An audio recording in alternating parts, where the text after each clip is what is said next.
Welcome to the Swine Health Black Belt Podcast, the latest swine health research digested for you. My name is Dr. Clayton Johnson, and I'm the host of today's episode.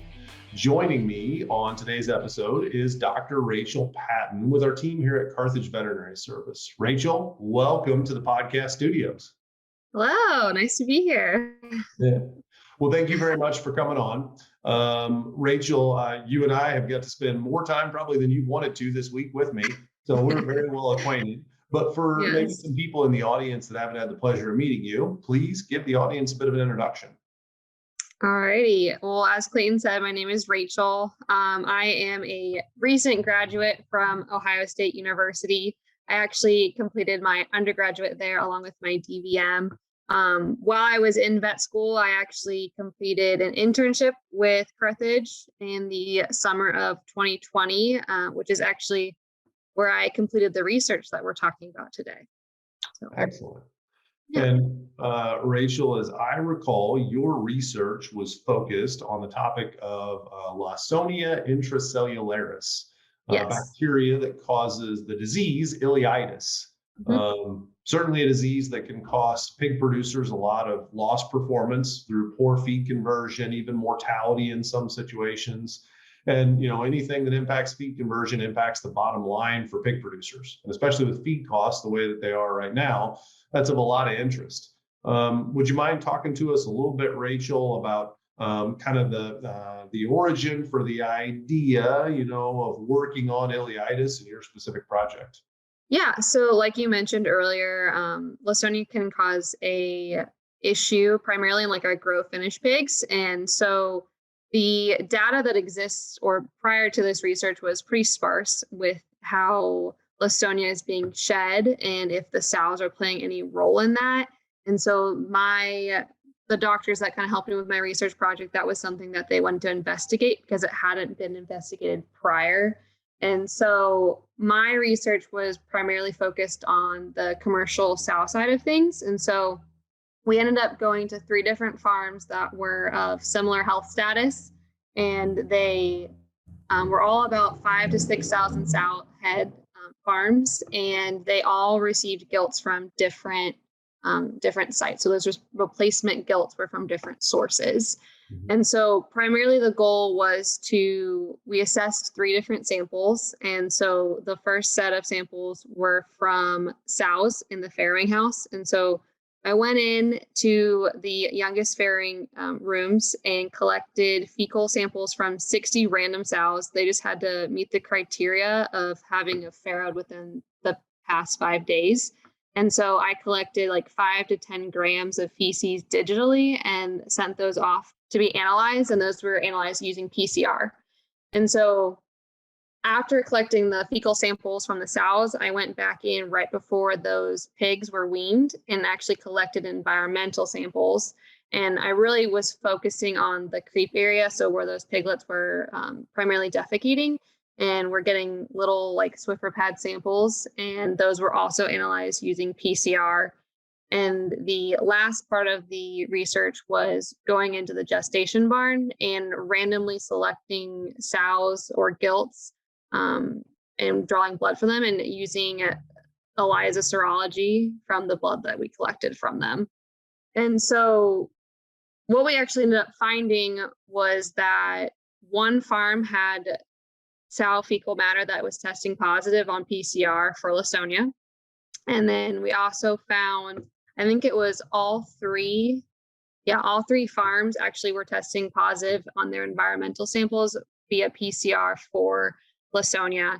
And then the last component of the research, which was the blood, we expected to see positive serology because those pigs were vaccinated for ileitis at the time of weaning. And so we expected to see antibodies.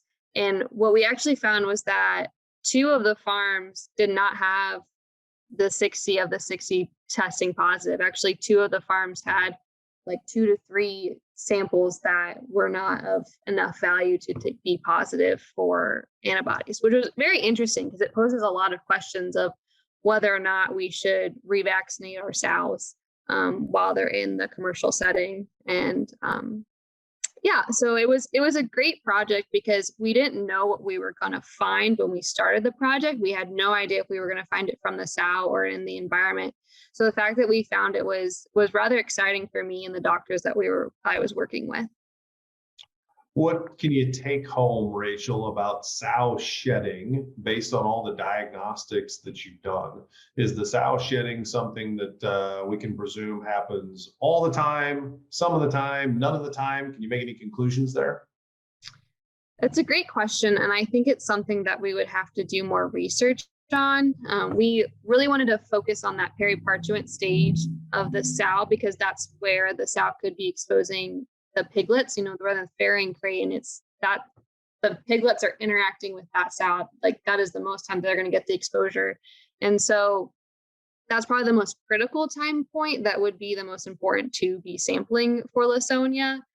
It definitely would be an interesting thing to investigate. And are we shedding more in the winter time or the summertime?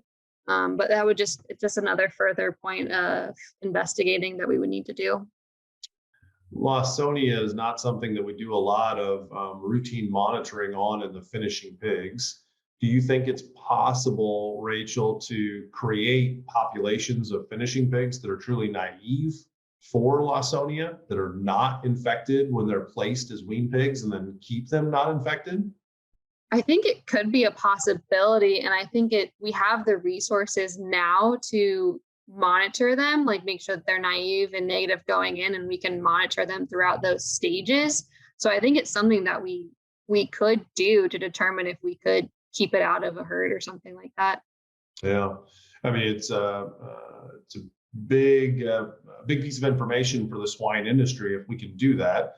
Because ignore the growing pigs for a second. If you can do that with growing batches of gilts, presumably you can populate sow farms with those growing batches of gilts. Right. And then you have a Lawsonia naive sow farm. And Right. if you have a Lawsonia naive sow farm, now all of a sudden you can routinely produce Lawsonia naive pigs, no different than we think of a mycoplasma naive sow farm or a PRRS naive sow farm. So I think that'll be really interesting to see how that plays out. Do you know of anybody, Rachel, who's kind of picked up the baton on this research and advancing it forward, or anybody who's even potentially trying to make some Lawsonia naive pigs yet? So I know that when I was presented with this research project, it was kind of to get a basis of, what to expect. Cause like I mentioned earlier, we didn't know what we were going to find. And so I was sponsored by BI, and I know that since my research, a couple of different people have reached out to me to continue the work. So I think there's something that is going on behind scenes that I might, or anyone else might know about. I personally don't know of anyone that's trying to populate a sow unit with Lawsonia naive gilts, though. Yeah. And you mentioned BI. Want to definitely thank the good folks at Boehringer Ingelheim for sponsoring this work, and John Waddell in particular. You got to spend a lot of time with John, and I can assure you, Rachel, that John in his career has only had 2 interns that have not turned out well, and that is Aaron Lauer and myself. So you are set up for success. I think you will follow the path of all the other ones that have turned out very well. Hope so. All right. Well, thank you very much, Rachel, for coming on to the show, and to the audience. Thank you for listening to the Swine Health Black Belt podcast. Please visit us if you have not yet at swinehealthblackbelt.com. Don't forget to subscribe to the podcast so you won't miss out on our next episode when it airs next week. For Dr. Rachel Patton, my name's Clayton Johnson. Thanks for joining us today, and please have a great rest of your day. Hey everyone.